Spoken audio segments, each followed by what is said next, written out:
The guests fell silent. The bride's laughter echoed through the grand ballroom as she pointed at the men in the wheelchair, her own groom.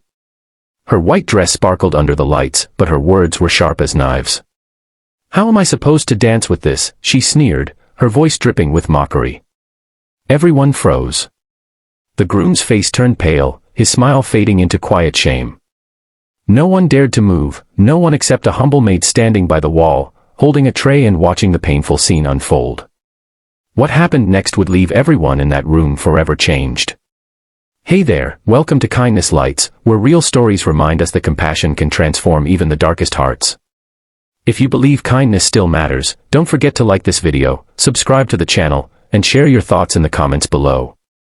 Your words might just inspire someone else to choose kindness today. It was supposed to be the happiest day of Daniel's life. Despite the challenges he faced after a terrible car accident left him paralyzed from the waist down, he had never lost his gentle heart or hopeful smile.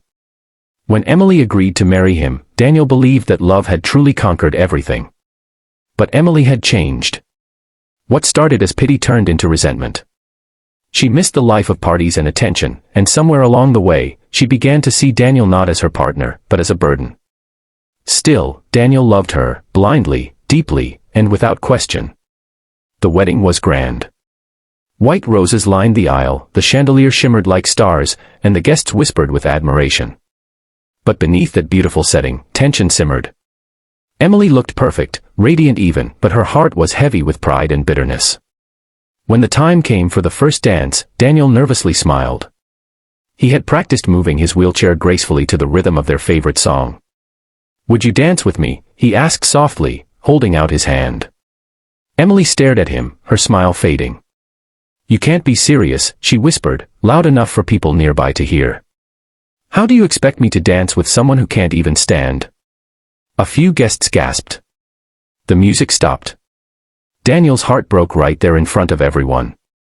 Among the silent witnesses stood Maria, one of the hotel maids. She was a quiet woman, often invisible to the guests, someone who cleaned up after their laughter and tears. But Maria had a strength that came from a life full of struggle. She had once cared for a husband who lost his legs in an accident, and she knew the pain of being judged for loving someone who was different. As she watched the scene, something inside her stirred. She couldn't stay quiet.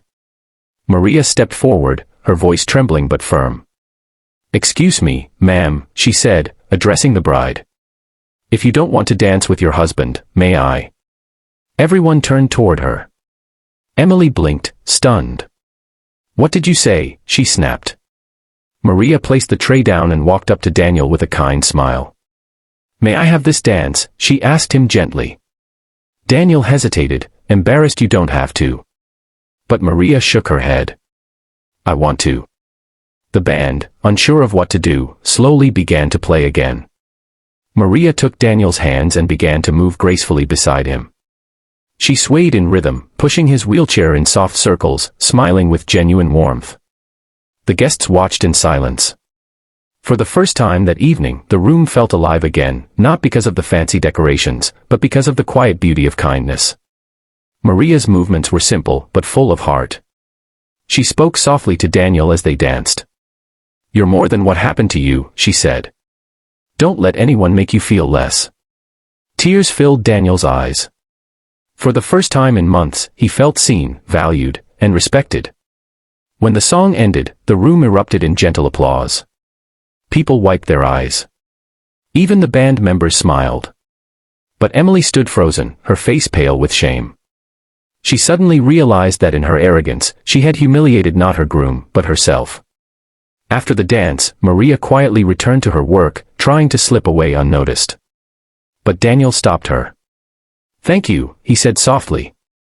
"You reminded me that kindness still exists." Emily approached them slowly, her voice shaking. I don't know what to say," she whispered. Her pride melted under the weight of her guilt. "I was cruel. I didn't deserve you." Maria looked at her calmly. "Love isn't about what someone can or can't do," she said. "It's about who they are inside. You're lucky to have someone who loves you enough to forgive." Emily began to cry. In that moment, the expensive dress, the flowers, and the cameras didn't matter anymore. What mattered was the lesson she had just learned, one that no amount of wealth or beauty could buy. Days later, Daniel and Emily visited Maria to thank her again. She lived in a small apartment on the edge of town, with pictures of her late husband on the walls. He taught me that real love means standing by someone when life knocks them down, she told them. And sometimes, kindness from a stranger can be the spark that brings people back together. Emily smiled through tears. You changed our lives, she said.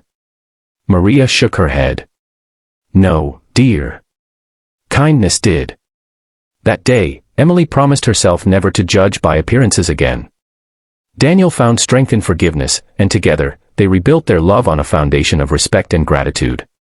The story of that wedding spread far beyond the ballroom, not because of the scandal, but because of a single act of kindness that silenced cruelty and lit a spark of compassion in everyone who witnessed it. So, the next time you see someone struggling or different, remember Maria's courage. A simple act of kindness can heal hearts, bridge gaps, and even save love itself. Because in the end, kindness doesn't just change others, it transforms us. If this story touched your heart, don't forget to subscribe to Kindness Lights, where every story reminds us that one good heart can make the world a little brighter.